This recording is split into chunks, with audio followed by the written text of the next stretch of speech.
चलो, voice Audible है?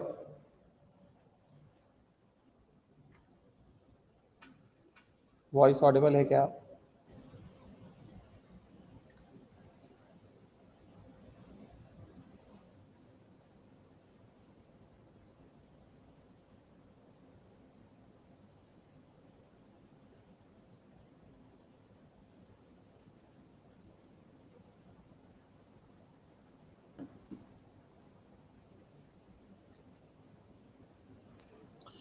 तो लास्ट क्लास में सबसे पहले मैं जितने भी स्टूडेंट्स हैं ज्वाइंट हैं, अभी कुछ लोग ज्वाइन नहीं हुए, मैं सबसे पहले एक बात बता दूं सबको।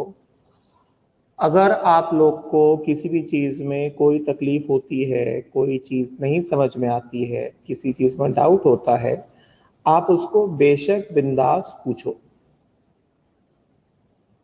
आपको हेजिटेट करने की ज़रूरत नहीं है। आपको प्रतीक सर से डरने की ज़रूरत नहीं है कि अगर मैंने कुछ पूछा तो सर सबके सामने डांट देंगे या कुछ कर देंगे। ये सारी बातें आप पहले मन से निकालो। आपको पहले अपने मन से डर को बाहर निकालना है, उसके बाद आपको क्लास के अंदर आना है। आप क्लास के अंदर डर के साथ नहीं पढ़ सकते। कभी कभार ऐसा हो जाता है कि अगर मैं पढ़ा रहा हूं और बीच में किसी ने कुछ बोल दिया, अगर मैंने वो बात पहले बताई हुई है, फिर से पूछ लिया, चौथी बार पूछ लिया, पांचवी बार पूछ लिया, तो sometimes even I am a human being, कभी कभी हो सकता है मैं फ्रस्ट्रेट हो गए, थोड़ा मैं लाउड आवाज में बोल दूं, मैं थोड़ा ऊंची आवाज में बात कर दूं। बट इसका मतलब ये नहीं कि तुम्हें डर जाना है। एक दो बार ऐसा हुआ है कि जैसे कुछ क्वेश्चंस जैसे बहुत सिंपल तुम लोग पूछ लेते हो, बट ठीक है, तुम लोगों को चीजें नहीं आती, तुम लोगों का 9th का एग्जाम भी नहीं हुआ, तुम्हारा 10th का भी ऐसे घर बैठे हुआ है, तो मैं तुम्हारी सिचुएशन समझ सकता हूँ। बहुत सारी ऐसी चीजें जो तुम लोगों ने नहीं पढ़ी, तो सिंपल छोटी से छोटी चीजें भी तुमको डाउट आ सकती है, सिंपल सिंपल चीजें भी तुमको डाउट आ सकती हैं। ठीक है, और आई अंडरस्टैंड योर सिचुएशन। तो मैं भी अपना लेवल तुम्हारे हिसाब से भी बहुत नीचे लेकर आने वाला हूँ। जिस स्पीड से तुमको समझ आएगा मैं उस स्पीड से पढ़ाऊंगा, मगर इतना ध्यान रखो कि तुम डर के क्लास में बैठ के पढ़ोगे तो फिर उसमें तुम्हारा नुकसान है। तुमको जो चीज नहीं समझ आता, अगर मान लो सर ने क्लास में नहीं बताया या फिर इतने सारे लोग ज्वाइन रहते हैं, है कि नहीं, मैं तुम्हारा मैसेज नहीं पढ़ पाया चैट में, तो तुम मुझे बाद में भी पूछ सकते हो, बाद में भी तुम मुझे मैसेज कर सकते हो। तुम्हारे बहुत सारे लोग जो हैं, बहुत सारे, हाँ देखो, अभी जैसे रोहन बोल रहा है कि 10th अच्छे से नहीं हो पाया तो 11th अच्छे से नहीं आ रहा है। नहीं रोहन, चिंता करने वाली बात नहीं है। 10th तुम लोगों का अच्छे से नहीं हो पाया वो सबको पता है। तुम लोगों का 9th का एग्जाम भी अच्छे से नहीं हुआ वो भी सबको पता है। तो चीजों को ग्रास्प करने में थोड़ा तकलीफ होगा, थोड़ा सा टाइम लगेगा, ठीक है, मगर ऐसा ना हो कि चीजें एकदम वन वे हो जाए, मतलब कम्युनिकेशन हो तो टू वे हो। अगर जैसे मान लो मैं जब पढ़ा रहा हूं, अगर मैं तुम लोगों से पूछूं कि क्या आपको ये समझ में आया क्या, तो आप मुझे बताओ कि हाँ सर नहीं समझा, आप मुझे दोबारा बता दो, तो मैं आपको दोबारा बता दूंगा। बट अगर मैं आपसे पूछ रहा हूं आपको समझ में आया क्या, मैं आगे बढ़ जाऊं क्या, है कि नहीं, आपका लिख के हो गया क्या, अगर आप बस यस यस यस बोलते चले जाओगे तो फिर मुझे क्या पता चलेगा। मुझे लगा कि जो मैं पढ़ा रहा हूं वो समझ में आ रहा है सबको। तो सबसे पहले आप सबसे पहले हमें क्या करना है, हमें अपना एक ट्यूनिंग अंडरस्टैंडिंग, हमें मतलब मेरा और तुम लोगों का एक ऐसा अंडरस्टैंडिंग करना है कि जो मैं बोलूं तो मुझे उसका सही से जवाब दो। जब तक फैकल्टी और स्टूडेंट्स के बीच में कम्युनिकेशन अच्छे से नहीं होगा ना, तब तक जो फैकल्टी पढ़ा रहा है वो स्टूडेंट्स को समझ नहीं आएगा, और स्टूडेंट्स को समझ नहीं आ रही है, फैकल्टी को समझ में नहीं आ पाएगा। अब जैसे आकांक्षा कह रही सर कुछ कुछ समझ नहीं आता, तो आकांक्षा कोई बात नहीं, कुछ कुछ समझ नहीं आता तो मुझे उसी समय बताओ कि सर मुझे ये बात नहीं समझ आई, आप मुझे फिर से समझा दो। बट अगर आप ऐसे बैठे रहोगे, अपनी सारी बातें आप अपने मन पे रखे रहोगे कि नहीं यार ये समझ नहीं आ रहा, वो समझ नहीं आ रहा, तो उसमें देखो आप लोगों का नुकसान है। क्योंकि आप लोग इतना समझो स्टूडेंट्स कि 10th का लेवल और आपका 11th 12th के लेवल में बहुत डिफरेंस है कि नहीं, आपको कई सारी चीजें समझ के लेनी पड़ेगी, राइट। और अभी 10th का एग्जाम कैंसिल हो गया तो हमने अपना बैच जल्दी स्टार्ट कर दिया है, तो हमें उसका एडवांटेज लेना चाहिए। हमारे पास टाइम है, अभी हमारे पास टाइम का कमी नहीं है, टाइम का अभाव नहीं है, हमारे पास टाइम है अभी हमारे पास, है कि नहीं। तो जो चीज समझ में नहीं आती है, जो भी चीज जैसी भी है, जो कुछ भी समझ में नहीं आता है, तो वो सारी चीजें मुझसे पूछो एक बार, ठीक है। अपने मन में कोई चीजें मत रखो कि अपने मन में ही बैठे बैठे अपने मन में सोचे जा रहे हो ये मुझे नहीं आया, वो मुझे, मैं होमवर्क कैसे करूं। मुझे अभी ऐसा पता चला कि एक के स्टूडेंट का था कि होमवर्क दिया है सर ने, मेरे को समझ नहीं आया मैं होमवर्क करूं कैसे। तो कोई बात नहीं, अभी आज मैं कल मुझे होमवर्क का डिस्कशन लेना था, मगर कल तुम्हें पता है लाइट का थोड़ा प्रॉब्लम हुआ था और इंटरनेट थोड़ा डिस्टर्ब हो गया था, इस वजह से मैंने कल का क्लास कैंसिल किया, क्योंकि पता नहीं यहाँ पे लाइट है, स्टूडेंट्स के पास घर पे लाइट है कि नहीं, किसी के पास नेट है कि नहीं, इस वजह से मैंने कल का क्लास कैंसिल किया था। बाकी मेरा पैटर्न क्या है, मैं जिस दिन होमवर्क देता हूं मैं 2 दिन बाद उसका डिस्कशन लेता हूं, क्योंकि मैं 2-3 दिन देता हूं काम कंप्लीट करने का। तो अगर आपको प्रतीक सर ने होमवर्क दिया है तो स्टूडेंट्स आपको क्या करना है, आपको काम अटेम्प्ट करना है, कंप्लीट करना है, और फिर सर जब क्लास में डिस्कशन लेंगे आपको उसका डिस्कशन क्लास में अटेंड करना है, और क्लास में आपको अपने डाउट्स पूछने बारी बारी से। आपको ऐसा डरना नहीं है, भयभीत आपको नहीं होना है, आपको डर के नहीं बैठना कि अरे यार ये क्या हो गया, ये इतनी बड़ी बड़ी चीजें आ रही हैं, मेरे से तो होगा नहीं। ऐसा डर को पहले आप बाहर निकालो अपने मन से। और आपको मुझसे बिल्कुल डरने की जरूरत नहीं है, मेरी आवाज थोड़ी सी तेज है, मैं अपना नेचर पहले बता देता हूं, मैं आप लोगों को पहले बता देता हूं, मेरा जो वॉइस है ना, मैं थोड़ा लाउड बोलता हूं। अगर मैं नॉर्मली भी बात कर रहा हूं ना, हो सकता है आपको लग जाए कि सर चिल्ला रहे हैं, बेटा मैं आप पे चिल्ला नहीं रहा हूं, मैं किसी पे चिल्ला नहीं रहा हूं। अगर मैं कभी कभी मैं कुछ समझाता भी हूं, कभी कभी मेरा जो वॉइस का जो टोन है ना वो लाउड हो जाता है, but that does not means कि मैं चिल्ला रहा हूं आप पे, क्योंकि मेरा हैबिट पड़ चुका है पढ़ाने। जब मैं क्लासरूम में पढ़ाता था, माइक नहीं होता था, तो मेरी हैबिट पड़ चुकी है थोड़ा लाउड वॉइस में बोलने की, जिससे कि जो लास्ट बेंचेस है वहां तक भी आवाज जा पाए, है कि नहीं। तो वो मेरा थोड़ा सा हैबिट है, तो आप इस मेरे हैबिट को समझ लो। और अगर आपको कभी भी मेरा वॉइस अगर लाउड दिखे, आपको डरने की जरूरत नहीं है कि सर हमारे ऊपर चिल्ला रहे हैं, आपको आपके ऊपर गुस्सा कर रहे हैं। आपने कोई गलत काम नहीं किया है, सर आपके ऊपर क्यों चिल्लाएंगे, सर आपके ऊपर गुस्सा कभी नहीं करेंगे, और मैं कभी किसी पे गुस्सा नहीं करता। आप जो लोग मुझसे पढ़ चुके हैं, यहाँ पे जो लोग पढ़ के निकले, आप उनसे मेरा नेचर पूछ सकते हो, मैं कभी किसी पे गुस्सा नहीं करता। मैंने ना ही कभी किसी को डांटा है, ना ही मारना तो बहुत दूर की बात है, कभी हाथ भी नहीं लगाया किसी को, समझे क्या। तो आपको मुझसे डरने का बिल्कुल जरूरत नहीं है पढ़ाई के मामले में। ऐसा नहीं कि आप फिर मिसबिहेव करना स्टार्ट कर दो क्लास में, वो तो मैं बिल्कुल अलाउ नहीं करूंगा, ठीक है। पढ़ाई के मामले में आपको जो कुछ समझ नहीं आता, आप एकदम फ्रैंकली बताओ सर को, आप सर से एकदम फ्रैंकली कम्युनिकेट करो, आपकी जो भी दिक्कतें हैं, जो भी डाउट्स हैं, be frank and be fearless, समझे क्या। आपको डरने का बिल्कुल भी जरूरत नहीं है स्टूडेंट्स। आप पढ़ने आए हो, आप डर के बैठोगे तो आप पढ़ नहीं पाओगे, समझे क्या। पहले आपको ये बात मन से निकालनी है कि प्रतीक सर डांट देंगे, प्रतीक सर सबके सामने कुछ अच्छा चलो, अगर मैंने कभी कुछ थोड़ा तेज आवाज में बोल भी दिया तो सब आप लोग आपके दोस्त ही तो बैठे हैं ना, है कि नहीं। अगर मान लो किसी ने कुछ कहा सर मुझे ये नहीं समझा, मैंने अगर मान लो कह दिया यार तुमको इतनी सिंपल सी चीज समझ नहीं आ रही है, थोड़ा ध्यान लगा के समझो, अगर मैंने वो चीज थोड़ा तेज आवाज में भी बोल दिया, तो उसको बिल्कुल दिल पे लेने का जरूरत नहीं है, बिल्कुल भी दिल पे लेने का जरूरत नहीं है। बिकॉज थोड़ा ऐसा समझो, मेरे जो क्लासेस है ना, मेरे जो लेक्चर्स है ना, from morning 8 o'clock till evening 7 o'clock होता है। तो कभी कभी कैसा होता है, हो सकता है मेरा भी ह्यूमन नेचर है, समटाइम्स हो सकता है किसी बात को लेकर मैं फ्रस्ट्रेट हो जाऊं, तो आपको उसको दिल पे लेने की जरूरत नहीं, मैं एकदम पूरा ध्यान रखूंगा कि मैं कभी फ्रस्ट्रेट नहीं हूं। मगर समटाइम्स 100 में से 1 बार 2 बार हो, कभी कभी ऐसा हो जाता है कि अगर मान लो मैं थोड़ा फ्रस्ट्रेट होकर मैंने खुद बोल दिया कि यार ये क्यों समझ नहीं आ रहा तुमको, मान लो ऐसा मैंने बोल दिया, तो आपको उसका बुरा मानने का बिल्कुल भी जरूरत नहीं।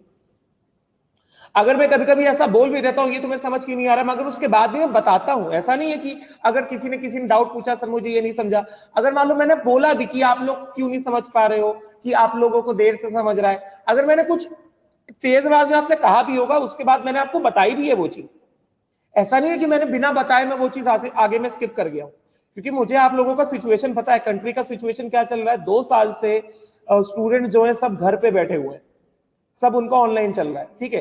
तो आप लोगों को मेरी डांट को, मेरी तेज आवाज को आप लोगों को दिल पे लेने का बिल्कुल भी जरूरत नहीं है। आप लोगों को ऐसा बिल्कुल नहीं सोचना है कि सर ने ऐसा बोल दिया तो आपकी इंसल्ट हो गई। नो स्टूडेंट्स, आपकी इंसल्ट कोई नहीं करेगा चैतन्यस अकेडमी में। आप यहाँ पढ़ने आए हो और फैकल्टी से यहाँ पे आपको पढ़ाने बैठे, है कि नहीं। कभी कभार मान लो आपसे थोड़ी सी भी अगर मान लो तेज आवाज में बात कर दी, आप उसको एकदम अवॉइड कर दो, आप वो टोन आप अवॉइड करो, आप बस ये देखो आपका डाउट सॉल्व हुआ कि नहीं हुआ। इतनी बात आपको क्लियर हुई क्या सबको, इतनी सी बात क्लियर हुई क्या सबको। ये बहुत छोटी सी चीज है, बहुत छोटा सा कम्युनिकेशन है। वो कम्युनिकेशन गैप अगर रहेगा ना तो वो मिसअंडरस्टैंडिंग आएगी, समझे क्या। वो कम्युनिकेशन गैप नहीं होना चाहिए, कह रहे। तो आप लोग एकदम पहले एकदम कंफर्टेबल हो जाओ, डर अपने मन से निकाल दो, राइट। और चैतन्य से जितने भी सिलेक्शन हुए, चाहे वो नीट के सिलेक्शन हो, चाहे वो आईटी के सिलेक्शन हो, वो सब मुझसे पढ़ के गए, ठीक है ना। वो सब स्टूडेंट्स मुझसे पढ़ के गए, मुझसे पढ़ के आईटी में गए, मुझसे पढ़ के गवर्नमेंट मेडिकल कॉलेजेस में गए। जितने सालों से हो रहा है वो सबको मैंने पढ़ाया। तो आप लोगों को डरने का जरूरत नहीं है, कॉन्फिडेंट रहना है, ठीक है, अपने ऊपर भरोसा रखना है, और मैं जो आपको सिखा रहा हूं आपको वो मन लगा के सीखना है। अगर कोई चीज समझ में नहीं आती है आप वो मुझे कम्युनिकेट करो, मुझे बताओ सर मुझे ये नहीं समझा, आप मुझे एक बार फिर से बता दो, मैं फिर से बता दूंगा, ठीक है ना। So please don't be hesitant, please don't be afraid, get it, please don't be shy, right. अगर आप हेजिटेट करोगे, शाय रहोगे, तो फिर आपको सीखने में तकलीफ आएगी, ठीक है। चलो स्टार्ट करते हैं। पहले लास्ट क्लास में मैंने जो आप लोगों को होमवर्क दिया था एवरेज मोलर मास वाला, पहले हम लोग उस होमवर्क को अटेम्प्ट करेंगे। और अभी गौरव पूछ रहा था कि सर एवरेज मोलर मास फिर से बता दो, तो अभी हम लोग डाउट सॉल्व करेंगे, उसको ध्यान से देखो गौरव। क्वेश्चन जो मैंने लिया था लास्ट क्लास में, एक क्वेश्चन मैंने होमवर्क दिया था, अभी हम लोग उसको सॉल्व करेंगे, तो उसको ध्यान से देखो। हाँ हाँ मैंने अभी स्क्रीन शेयर किया, अभी विजिबल हो जाएगा स्क्रीन आप लोगों को।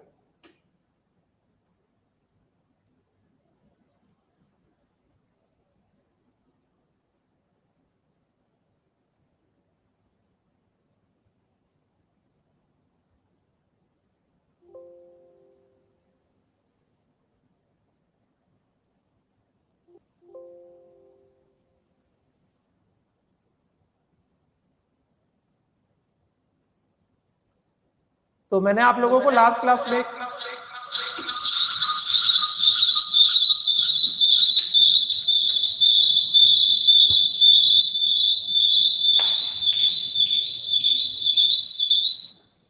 हाँ अभी एको नहीं हो रहा है। मैंने आप लोगों को लास्ट क्लास में एक होमवर्क दिया था एवरेज मोलर मास वाला।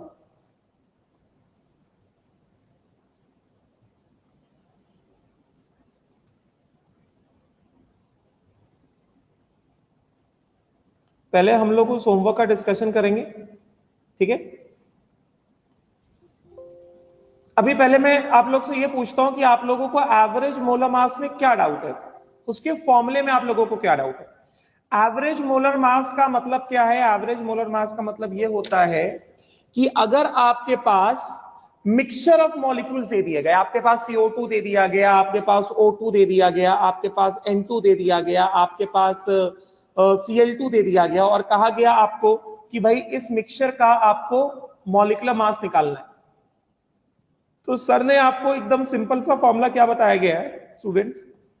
आपको मान लो O2 दे दिया गया, आपको मान लो N2 दे दिया गया, आपको मान लो CO2 दे दिया गया, आपको तीन चीजें दे दी गई।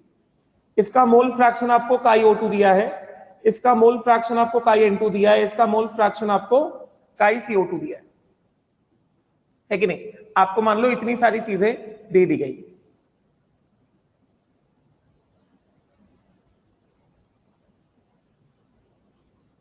यस नॉट, आपको इतनी सारी चीजें सपोज करो दे दी गई है, राइट। तो इसका मतलब क्या हो गया? इसका मतलब ये हो गया कि आपको कहा गया एवरेज मोलर मास आपको निकालना है। तो एवरेज मोलर मास आप कैसे निकालोगे?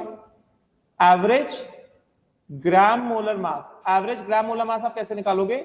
Moles of O2 into molar mass of O2 plus moles of N2 into molar mass of N2 plus moles of CO2 into molar mass of CO2 upon क्या करोगे आप? Total number of moles, upon क्या? Total number of moles. एक formula मैंने आपको ये बताया था। तो अगर आपने, मैंने आपको कुछ होमवर्क भी दिया था एक दिन पहले इसी वाले कंसेप्ट पे, हम लोग उसका डिस्कशन करेंगे तो चीजें आपकी क्लियर होंगी, ठीक है। तो आप क्या कर दोगे, यहां से आप इसको अलग अलग डिवाइड कर दो, moles of O2 by N total into molar mass of O2 plus moles of N2 by N total into molar mass of N2 plus moles of CO2 by N total into molar mass of CO2। तो ये आपका क्या आ गया? Moles of O2, moles upon total number of moles क्या होता है? Mole fraction होता है। तो mole fraction of O2 into molar mass of O2 plus moles of nitrogen upon total number of moles क्या होता है? Mole fraction of nitrogen into molar mass of nitrogen plus moles of CO2 upon total number of moles क्या होता है? Mole fraction of CO2 into into what, molar mass of CO2। Simple, आपको formula आ गया average molar mass, average gram molar मास का आपको formula आ गया, चाहे आप। अब वो आपको देखना पड़ेगा कि आपको क्या दिया गया है क्वेश्चन में। आपको मोल फ्रैक्शन दिया है कि आपको मोल्स दिए हैं, और मोल फ्रैक्शन जैसे अगर मैं कहूं मोल फ्रैक्शन ऑफ O2, जैसे हमने पिछले क्लास में कुछ क्वेश्चंस किए थे जिसमें परसेंटेज बाय मोल दिया गया था, तो mole fraction of O2 is equal to कितना, percentage by mole divided by 100। Mole fraction of nitrogen मतलब कितना,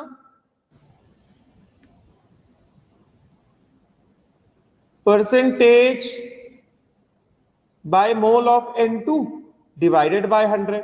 मोल फ्रैक्शन ऑफ CO2 मतलब कितना, percentage by mole of CO2 divided by 100। Simple सा आपको ये बताया गया। गौरव आपको बस ये फॉर्मूला यूज करना है। अभी चलो हम लोग कुछ क्वेश्चंस का डिस्कशन करेंगे, आपको उसमें वो सारी चीजें आपको क्लियर होती है, ठीक है। चलो, तो मैंने लास्ट क्लास में जो क्वेश्चन लिया था, मैंने आपको ये वाला क्वेश्चन दिया था, ध्यान से देखना स्टूडेंट सब लोग। मैंने आप लोगों को ये क्वेश्चन दिया था कि two gases A and B, आपके पास दो गैसेस हैं A and B, molecular mass मतलब gram molecular mass of A आपको दिया गया 20 and gram molecular mass of B आपको दिया गया 30। They are mixed in the ratio A:B by mole. मतलब इसका मतलब क्या हुआ, इसका मतलब ये हुआ कि आपके पास जो मिक्सचर अवेलेबल है, आपके पास जो मिक्सचर अवेलेबल है,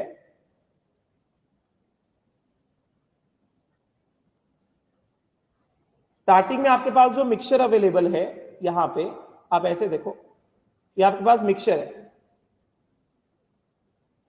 this is the mixture of A gas and B gas.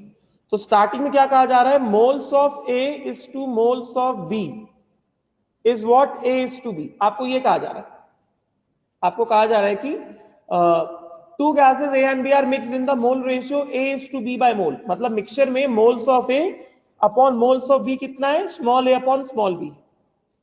फिर कहता है average molar mass of the mixture is 24। ठीक है, चलो हम क्या करेंगे, हम इसको पार्ट्स में ब्रेक करके सॉल्व करेंगे। अभी पहले हम इतना इंफॉर्मेशन जो दिया गया पहले हम उसके बारे में लिख लेते हैं।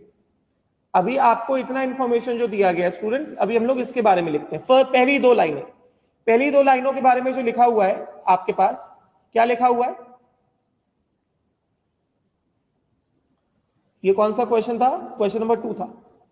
क्वेश्चन नंबर 2 आपके पास मिक्सचर 1,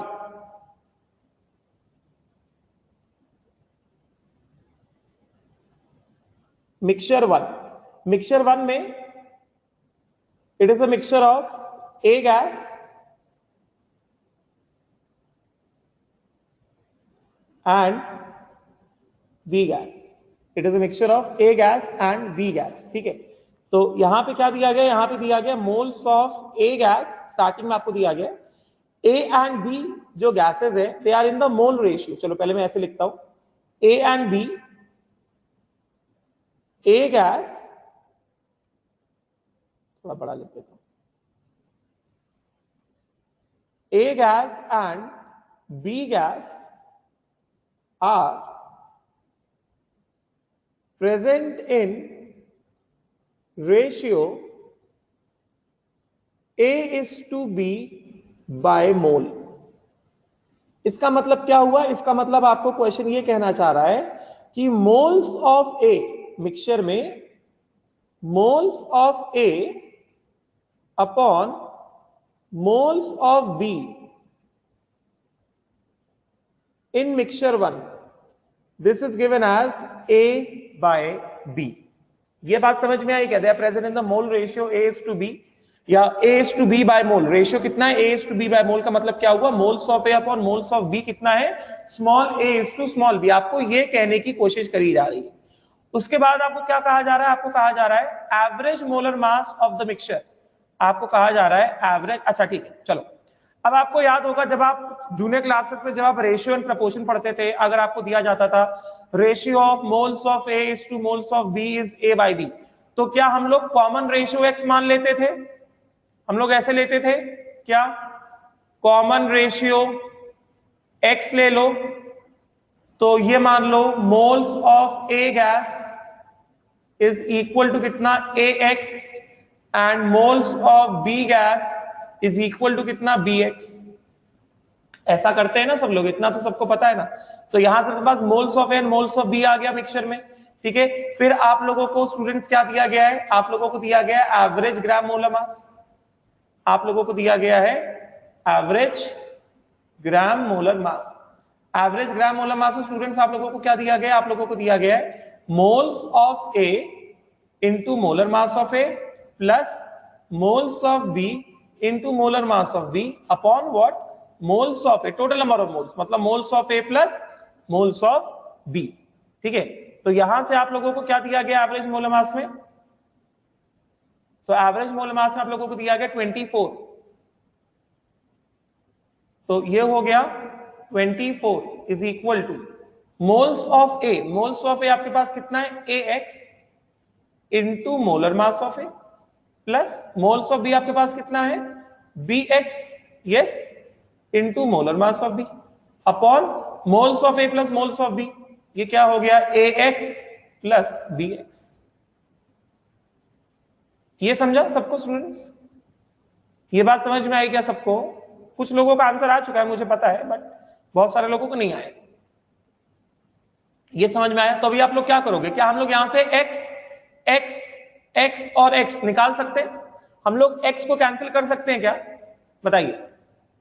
हम लोग x को कैंसिल कर सकते हैं। देखिए ये किस तरह से आ गया, ये आपके पास आ गया 24 is equal to a into molar mass of a plus b into molar mass of b, yes, into x divided by कितना a plus b into x। तो आप यहां से x और x निकाल दोगे, कैंसिल आउट हो गया। अभी स्टूडेंट्स आपको मोलर मास ऑफ ए और मोलर मास ऑफ बी आपको दिया गया, तो आप क्या करो, आप क्या कर लोगे, आप क्रॉस मल्टीप्लाई करा दो। 24 into A plus B is equal to molar mass of A, students आपको कितना दिया गया, मोलर मास ऑफ ए आपको दिया गया 20 and molar mass of B आपको कितना दिया गया 30, यस। तो आप क्या करोगे, मोलर मास ऑफ ए आपको दिया गया 20 ए, या फिर आप ऐसे लिख लो a into 20, a into 20 plus molar mass of B कितना आपको दिया गया है 30, तो ये आपका हो गया b इंटू 30। तो ये आपके पास कितना आ गया 24a plus 24b is equal to कितना 20a प्लस 30b।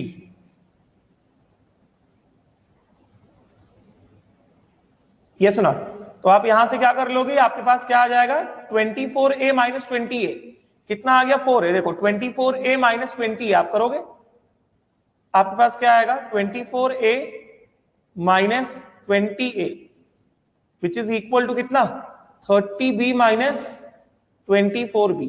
तो आपके पास कितना आ गया, आपके पास आ गया 4a इज इक्वल टू कितना 6b विच इंप्लाइज आपके पास रिलेशन आ गया 2a is equal to 3b। आपके पास स्टूडेंट्स a और b में रिलेशन आ गया, देखो आपके पास a और b में रिलेशन आ गया।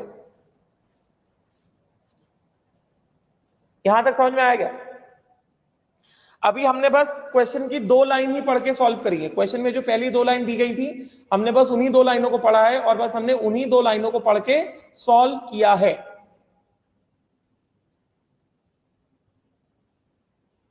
इसमें डाउट है किसी को? इसमें किसी स्टूडेंट को डाउट है किसी तरह का? किसी को भी डाउट नहीं, ठीक है। चलो अब आगे बढ़ेंगे। तो यहां से आपके पास रिलेशन आ गया 2a is equal to 3b। तो स्टूडेंट्स आपको रिलेशन कितना आ गया, आपको रिलेशन आ गया 2a is equal to 3b।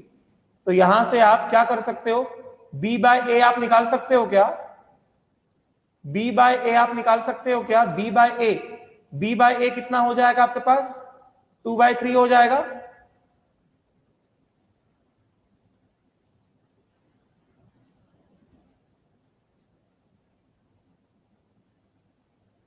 b bye a आ गया 2/3।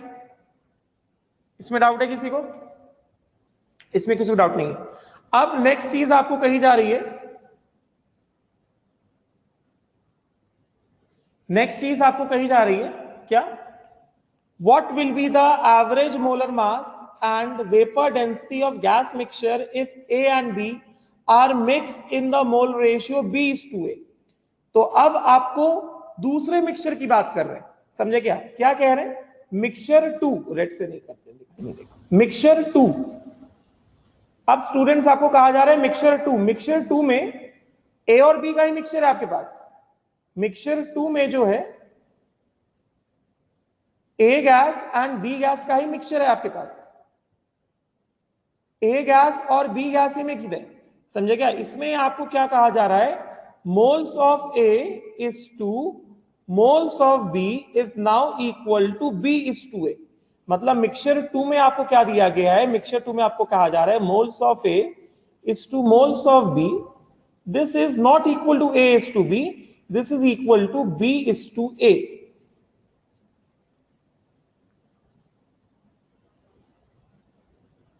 This is equal to B is to A in mixture 2। तो फिर से आपने जैसे किया अभी, अब इस बार आपको B:A का देखो वैल्यू पता है, आपको B:A का वैल्यू पता है। पिछली बार आपको B:A का वैल्यू नहीं पता था, मगर स्टूडेंट्स इस बार आपको B:A का वैल्यू पता है। गेटिंग ना? राइट। तो आप यहां से अब ऐसा बोल सकते हो मोल्स ऑफ ए, आप यहां से ये मान सकते हो moles of A is equal to 2y and moles of B is equal to 3y। बोलो, आप ऐसा कर सकते हो क्या? आप इस तरह से अज्यूम कर सकते हो क्या स्टूडेंट्स? बताइए, वही चीज है ना? इसमें किसी को डाउट है क्या? अब आपको क्या कहा जा रहा है? देखिए, अब आपको क्या कहा जा रहा है? आपको फिर से निकालना है एवरेज मोलर मास। आपको फिर से निकालना है एवरेज मोलर मास। तो अगर आपको फिर से एवरेज मोलर मास निकालना है तो आप लोग क्या करेंगे बताइए? आपको फिर से एवरेज मोलर मास निकालना है तो आप लोग क्या करने वाले? Moles of A into molar mass of A plus moles of B into molar mass of B upon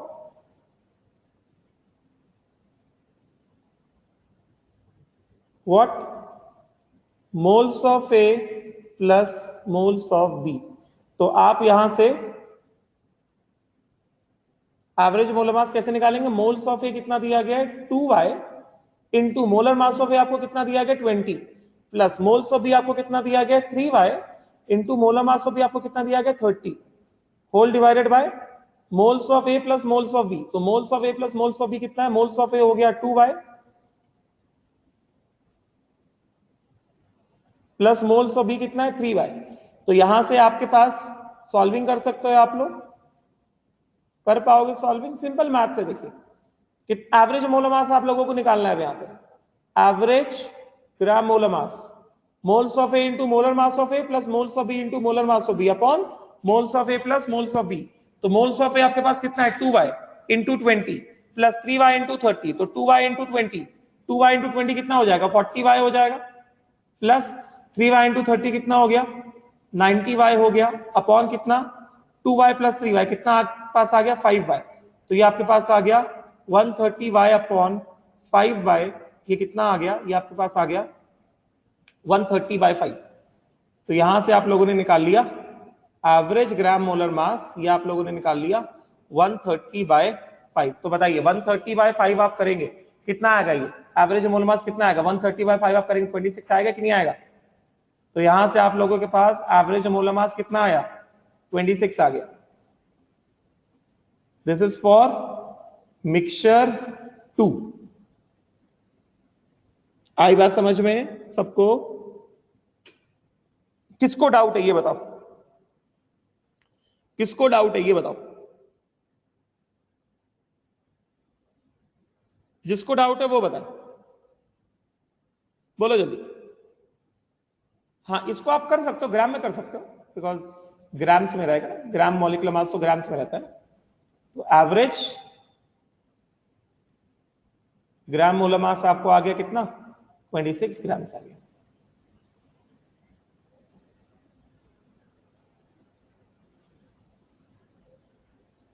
clear?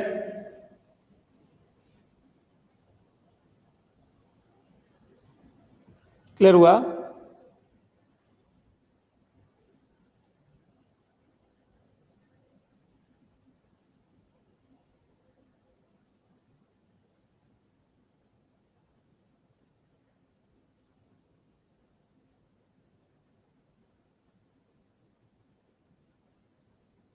Clear? Doubt है कुछ अभी?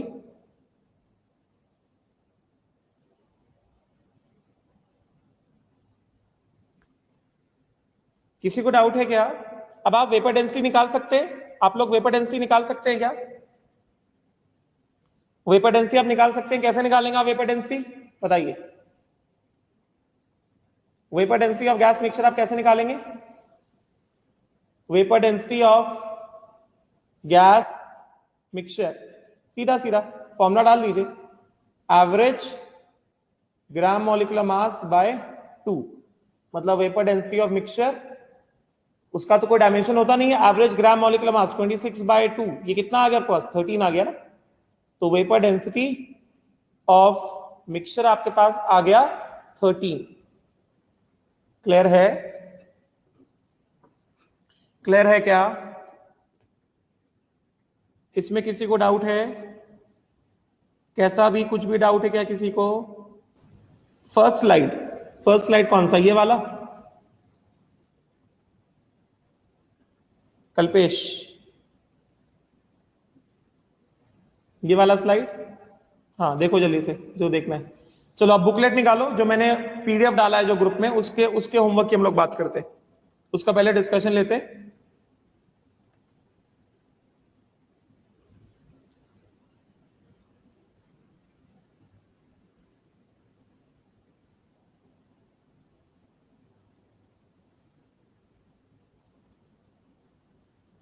हाँ अलग नोटबुक बना लो, होमवर्क के लिए डिफरेंट कॉपी बना लो, just make a separate notebook for homework, ठीक है?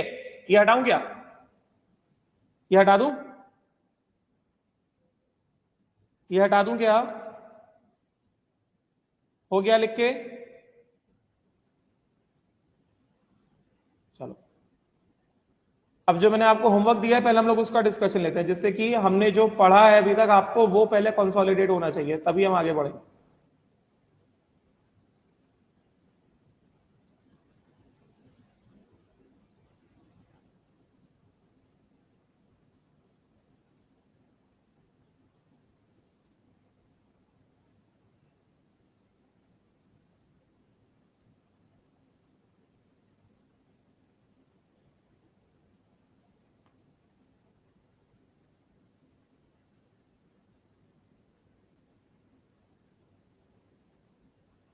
लास्ट स्लाइड, रुको फिर, लास्ट स्लाइड में क्या नहीं समझा? वेपर डेंसिटी, क्या आपको वेपर डेंसिटी का फॉर्मूला सिखाया गया था तन्वी?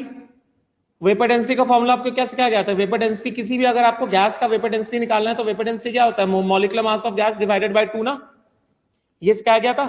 तो आपको मिक्सचर का मॉलिक्यूलर मास आपने निकाल लिया ना 26, मिक्सचर का आपने मॉलिक्यूलर मास निकाल लिया ना 26, तो आपको मिक्सचर का वेपर डेंसिटी निकालना है। मिक्सचर क्या है? गैसेस है ना वो, तो मिक्सचर में गैसेस हैं, तो अगर आपको उस मिक्सचर का वेपर डेंसिटी निकालना है तो आप क्या करने वाले हो? Molecular mass of the mixture divided by 2।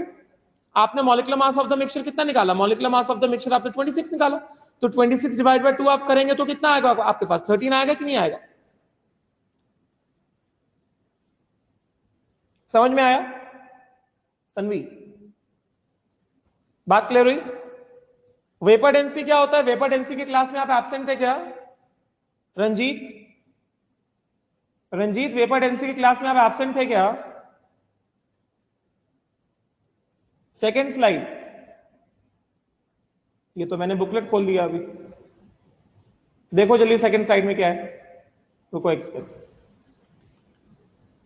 हाँ रंजीत आपने बताया नहीं, आप वेपर डेंसिटी क्लास में आप एब्सेंट थे क्या? वेपर डेंसिटी आपको 2 दिन पहले पढ़ाया गया है ना, पूरा क्लास में एक्सप्लेन किया गया है वेपर डेंसिटी क्या होता है।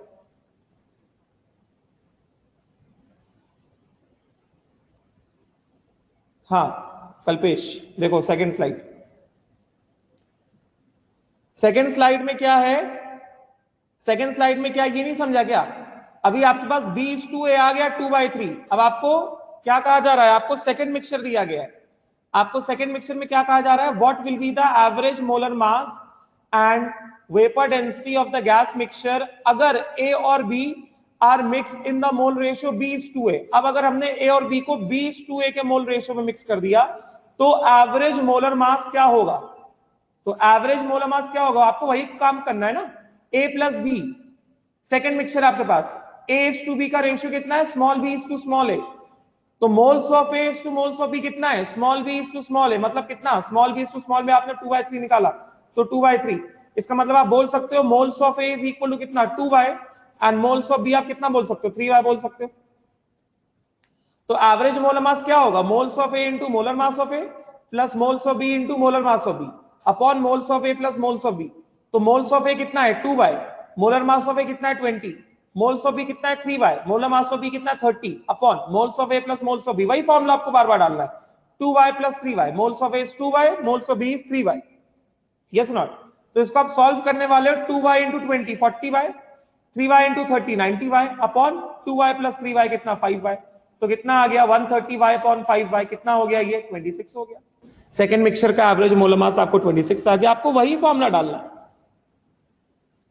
है कि नहीं, 26 आ गया, राइट। और उसके बाद फिर आपको कहा गया वेपर डेंसिटी निकालिए, तो वेपर डेंसिटी का फॉर्मूला आपको मैंने 2 दिन पहले सिखाया था, average gram molar mass divided by 2। Mixture का ग्राम मोलर मास, या तो आप ऐसे बोल लो gram molar mass of mixture divided by 2। Gram molar mass of mixture आपने कितना निकाला 26 निकाला, 26/2 करेंगे कितना आएगा 13 आएगा कि नहीं आएगा, समझ में आया, समझ में आया। बुकलेट में भी अभी और क्वेश्चंस आएंगे तो और क्लियर होगा ये। बुकलेट में आए हम लोग, बुकलेट में आ जाएं,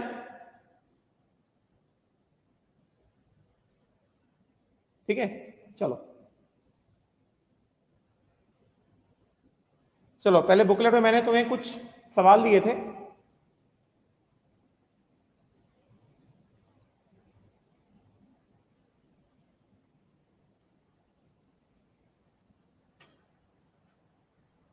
I gave you certain questions from the booklet.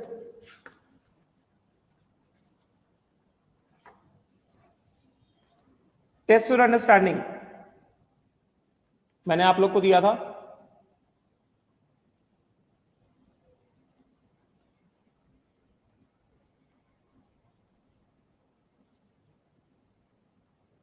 मैंने आप लोग को दिया था question number 1, find relative atomic mass of oxygen and its atomic mass. तो ये तो मैंने आपको सिखाया है ना, ऑक्सीजन क्या होता है, question number 1, question number 1 oxygen क्या होता है, O816 होता है कि नहीं होता है, ऑक्सीजन इज O816। तो ये मैंने आपको सिखाया है एटॉमिक मास और एटॉमिक मास को हम लोग रिलेटिव एटॉमिक मास भी बोलते हैं। रिलेटिव एटॉमिक मास कितना होगा ये होगा 16, and mass of one oxygen atom कितना होगा 16/Na grams, which is equal to 16 mu। ये सिखाया है आपको कि नहीं सिखाया है कि नहीं, आपको यही निकालना है। फिर अगर आपसे कहा जाए what is the gram atomic mass, what is the gram atomic mass, मतलब mass of 1 mole of oxygen atom, gram atomic mass of oxygen atom क्या होगा, ये होगा 16 ग्राम आ जाएगा। ये सुना, पहला वाला क्वेश्चन तो बहुत सिंपल है। उसके बाद अगला क्वेश्चन आपको क्या कहा जा रहा है, अगला क्वेश्चन आपको कहा जा रहा है how many oxygen atoms are present, how many oxygen atoms आपको कहा जा रहा है are present in 16 gram of oxygen. तो 16 ग्राम ऑफ ऑक्सीजन में कितने ऑक्सीजन एटम होंगे आपको पता है, ऑक्सीजन जो है 816, इसका ग्राम एटॉमिक मास इज 16 ग्राम। तो 16 gram of oxygen means what, 1 mole of oxygen atoms. तो 1 मोल ऑफ ऑक्सीजन एटम मतलब कितना, Na एटम्स ऑफ ऑक्सीजन। बात समझ में आई क्या, Na एटम्स ऑफ ऑक्सीजन होंगे, राइट। ये वाला क्वेश्चन भी सिंपल दिया था आपको। उसके बाद नेक्स्ट आपको क्या क्या दिया गया क्वेश्चन में, अगला क्वेश्चन आपको दिया गया है कि molecular mass of H2SO4 is 98 mu। 98 mu मतलब क्या, एक H2SO4 का मास आपको 98 mu दिया गया है। Calculate the number of moles of each element present in 294 grams of H2SO4. Question number 3. तो देखिए क्वेश्चन नंबर 3 आपको क्या कहा जा रहा है? क्वेश्चन नंबर 3 में आपको कहा जा रहा है स्टूडेंट्स, ध्यान से देखिए. क्वेश्चन नंबर 3 में आपको कहा जा रहा है मॉलिक्यूलर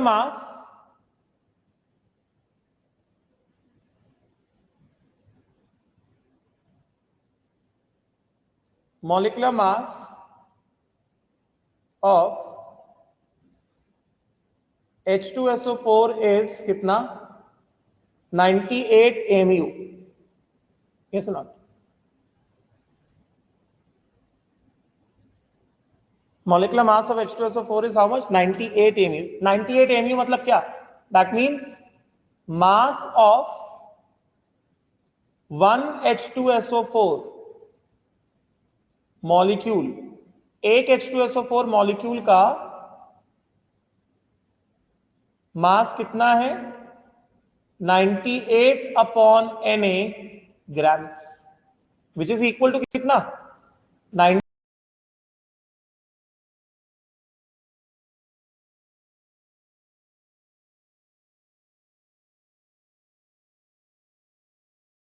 हो गया बताइए. ग्राम मॉलिक्यूलर मास ऑफ H2SO4 कितना हो जाएगा बताइए सब लोग. वॉइस ऑडिबल है क्या सबको? वॉइस ऑडिबल है क्या सबको? हाँ चलिए बताइए, ग्राम मॉलिक्यूलर मास ऑफ H2SO4 कितना हो जाएगा?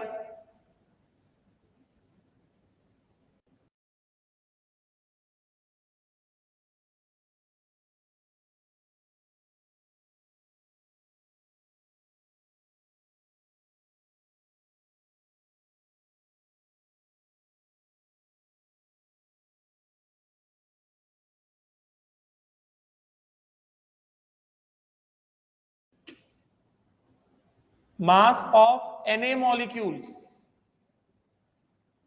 of H2SO4. तो mass of Na molecules of H2SO4 का क्या मतलब हो गया? mass of Na molecules of H2SO4 का मतलब हो गया mass of one molecule into कितना? Na. What is the mass of one molecule? 98 by Na into कितना? Na. कितना हो गया? Na कट गया, कितना आ गया? ये आपके पास आ गया 98 ग्राम मॉलिक्यूलर मास.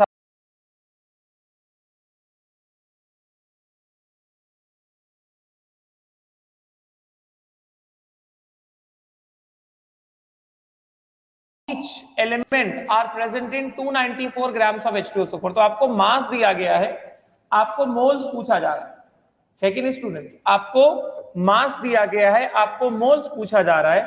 तो आप क्या करेंगे? आप ये पहले देखने वाले हैं कि 294 ग्राम्स ऑफ H2SO4 में कितने मोल्स ऑफ H2SO4 प्रेजेंट है. Yes not? तो आप क्या करेंगे? आपको मास ऑफ H2SO4 कितना दिया गया स्टूडेंट्स? मास ऑफ H2SO4 आपको दिया गया है 294 ग्राम्स. तो यहां से आप क्या करेंगे? मोल्स ऑफ H2SO4 निकाल लेंगे. मोल्स ऑफ H2SO4 आप कैसे निकाल लेंगे? Mass of H2SO4 upon gram molecular मास.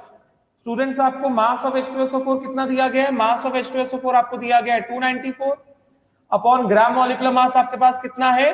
98. आप इसको सॉल्व करेंगे, आपके पास क्या आ जाएगा? 3 moles of H2SO4. Yes not? therefore आपके पास क्या आ गया? Moles of H2SO4 is equal to कितना आ गया आपके पास? आपके पास मोल्स ऑफ H2SO4 आ गया 3. है कि नहीं? तो आप ये बताइए, आपको ये पूछा जा रहा है कि 294 ग्राम्स ऑफ H2SO4 में कितना मोल हर एक एलिमेंट का होगा. देखिए क्वेश्चन क्या कह रहा है? क्वेश्चन कह रहा है कि calculate the number of moles of each element in 294 grams of H2SO4. मतलब 294 ग्राम्स ऑफ H2SO4 में कौन कौन से एलिमेंट है? H2SO4 में एक एलिमेंट हाइड्रोजन है, एक एलिमेंट सल्फर है, एक एलिमेंट ऑक्सीजन है. यस? तो स्टूडेंट्स आपको क्या करना है? आपको ये पूछा जा रहा है कि इस 294 ग्राम्स ऑफ H2SO4 में कितने मोल्स ऑफ हाइड्रोजन है, कितने मोल्स ऑफ सल्फर हैं, कितने मोल्स ऑफ ऑक्सीजन है, आपको ये पूछा जा रहा है। साक्षी फ्रीज हो रहा है तो आप एक बार फिर से रिजॉइन करो।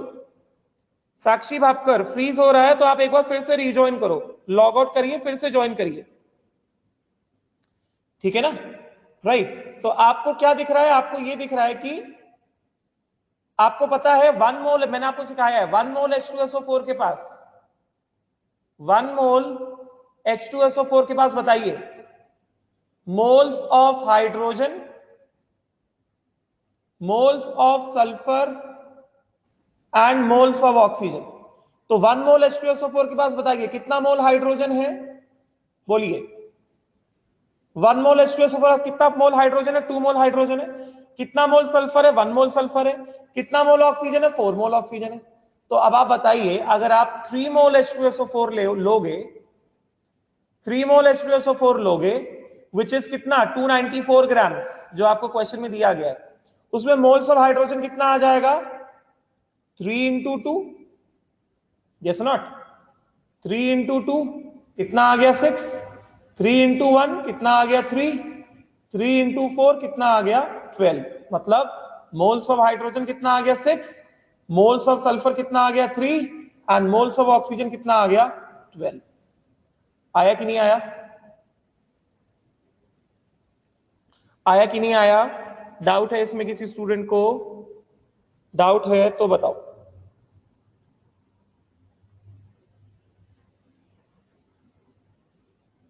If you have any doubt, please tell.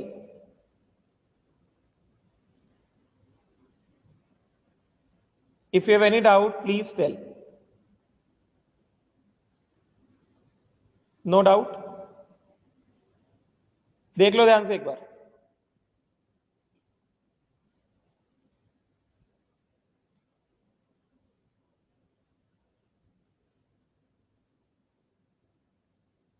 Clear? चलो आगे बढ़े, अगले क्वेश्चन में आ जाए। अगले क्वेश्चन में आ जाए हम लोग। अगले क्वेश्चन में आ जाए क्या? अब देखो अगला क्वेश्चन क्या कहता है। अगला क्वेश्चन कहता है, क्वेश्चन नंबर 4 मैंने आपको दिया था। क्वेश्चन नंबर 4 आपको कह रहा है calculate the volume in litres. आपको वॉल्यूम दिया, वॉल्यूम निकालना है, आपको वॉल्यूम निकालना है। दिया क्या गया? मास दिया गया एट एसटीपी। आपको वॉल्यूम निकालना है, आपको दिया किया गया, आपको मास दिया गया एसटीपी पे, है कि नहीं? वॉल्यूम निकालना है, दिया गया मास एसटीपी पे, तो आप क्या करोगे? मोल ट्रायंगल में, मोल ट्रायंगल में मैंने आपको बताया पार्टिकल्स, मोल्स, मास, वॉल्यूम। तो स्टूडेंट्स अगर आपको मास दिया गया है, वॉल्यूम निकालना है, तो आप क्या करेंगे? पहले आप मास को कन्वर्ट करेंगे मोल्स में, फिर आप मोल्स को कन्वर्ट करेंगे किसमें? वॉल्यूम में। ऐसे ही करेंगे ना? मैंने आपको ऐसे सिखाया ना। अगर आपको मास दिया गया, वॉल्यूम निकालना है, तो आप पहले मास से जाएंगे मोल में, बिकॉज रास्ता ऐसा ही है ना, मास से आप जाएंगे पहले मोल में, फिर आप मोल से आएंगे किसमें? वॉल्यूम में। ऐसे ही होगा, यही रास्ता है। तो आपको क्या दिया गया है स्टूडेंट्स? आपको दिया गया है calculate the volume in litres of 20 gram of hydrogen at STP. तो फर्स्ट ऑफ ऑल आपको मास ऑफ हाइड्रोजन कितना दिया गया है बताइए? आपको मास ऑफ हाइड्रोजन दिया गया 20 ग्राम, ठीक है। हमें पता है ग्राम मॉलिक्यूलर मास ऑफ हाइड्रोजन कितना होता है? ग्राम मॉलिक्यूलर मास ऑफ हाइड्रोजन 2 ग्राम होता है। कैसे 2 ग्राम होगा? ये हाइड्रोजन है ना 1H1, तो एक हाइड्रोजन का मास कितना है? 1 ग्राम है ना, 1 मोल का मास कितना? 1 ग्राम। तो H2 मतलब क्या? H2 का मतलब क्या हुआ? H2 का मतलब हो गया 2 मोल हाइड्रोजन। मास कितना हो जाएगा? 2 ग्राम्स हो जाएगा। तो ग्राम मॉलिक्यूलर मास ऑफ हाइड्रोजन कितना आ गया? 2 ग्राम्स आ गया, yes not? Gram molecular mass of hydrogen आपको 2 ग्राम्स आ गया। तो फिर यहां से आप मोल्स ऑफ हाइड्रोजन निकाल लेंगे।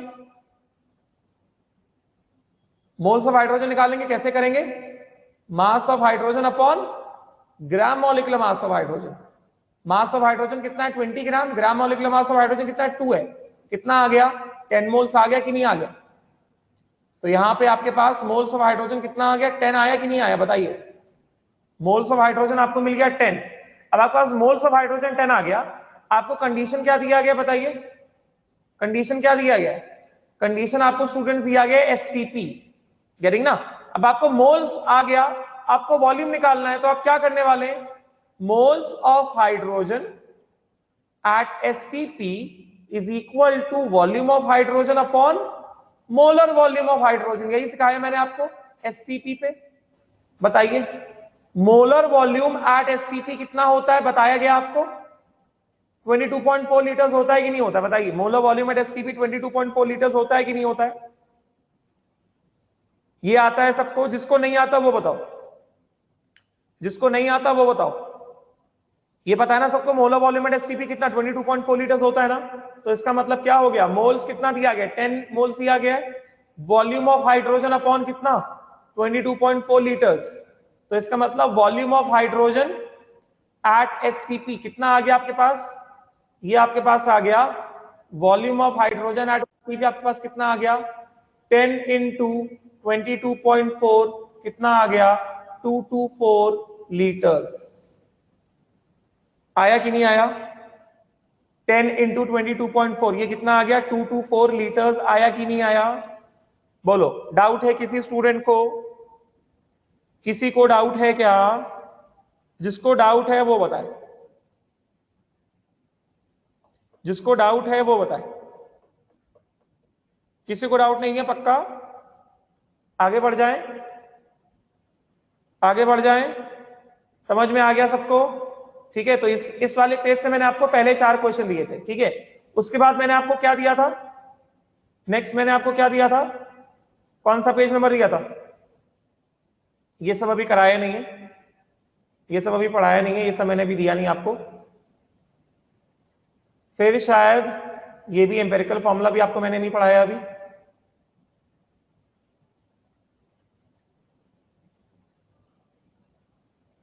पेज नंबर 28 29 दिया था ना, सीधा सीधा 28 29 दिया था क्या, बीच में और कुछ नहीं दिया था क्या। चलो सीधा 28 29 में चलते हैं, नहीं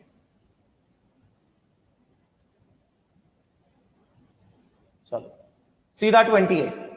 चलो पेज नंबर 28, पेज नंबर 28 में मैंने आपको दिया था क्वेश्चन नंबर 1, तो देखिए ध्यान से, find the relative atomic mass of the following elements. तो बहुत सिंपल है, रिलेटिव एटॉमिक मास, सोडियम आप सबको पता है, आप सब लोग जानते हो सोडियम होता है 1123, तो रिलेटिव एटॉमिक मास क्या होगा 23 होगा, एंड एटॉमिक मास क्या होगा, मतलब मास ऑफ वन एटम ना 23 mu और 23 बाय Na ग्राम्स, यही होगा ना, राइट। फिर आपको फ्लोरीन दिया गया है, फ्लोरीन आपको दिया गया, फ्लोरीन में आप क्या करोगे, फ्लोरीन ये हो गया 9, ये हो गया 19, तो आपको रिलेटिव एटॉमिक मास पूछा गया है। रिलेटिव एटॉमिक मास सीधा सीधा क्या होता है, ये 19 नंबर होगा, मतलब mass number. Relative atomic mass क्या होता है, सीधा सीधा मास नंबर होता है कि नहीं होता है, relative atomic mass straight away mass number, and atomic mass क्या हो जाएगा, मतलब मास ऑफ वन एटम, ये क्या हो जाएगा 19 mu और 19 बाय Na ग्राम्स।